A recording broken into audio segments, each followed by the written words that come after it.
অসময়ে আগ্রাসী হয়ে উঠেছে ব্রহ্মপুত্র নদ। প্রতিদিন এভাবেই ভাঙছে গাইবান্ধার সুন্দরগঞ্জ উপজেলার শ্রীপুর ইউনিয়নের 2 কিলোমিটার এলাকার বাড়িঘর ও আবাদি জমি।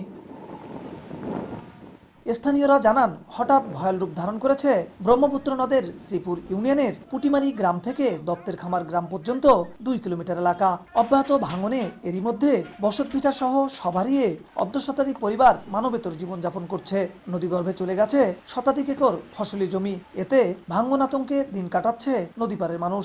রাতেও আমাদের ঘুম হয় না, কারণ এই নদী কখন আমার কাছার ভাঙি নিয়ে যায়। আমাদের যদি এই বাড়ি ঘর দুয়ার ভাঙি যায় তো কোনো বাসের ঝাড় ছাড়া আমাদের কারো বাসের ঘর, কারো হাতে বাড়ির পিছনে ছাড়া কোনো বুদ্ধি নেই। আগামীতে যাতে আমাদের এমনভাবে একটা বড় কাজ হয় যে কাজের মধ্যে আমাদের এই জায়গাটা রক্ষা পায়। প্রতিদিন জিও ব্যাগ ফেলে ভাঙন প্রতিরোধের চেষ্টা করা হচ্ছে বলে জানায় পানি উন্নয়ন বোর্ড।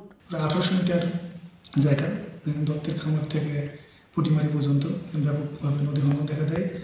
যেখানে বসত বাড়ি আছে সেই জায়গাগুলোকে আমরা অ্যাড্রেস করে ইতিমধ্যে উদ্বোধন কর্তৃপক্ষের নির্দেশনার মোতাবেক 160 মিটার দৈর্ঘ্যে জিও ব্যাগ ফেলাই ভাঙন প্রশমনের কাজ চলমান রাখছি।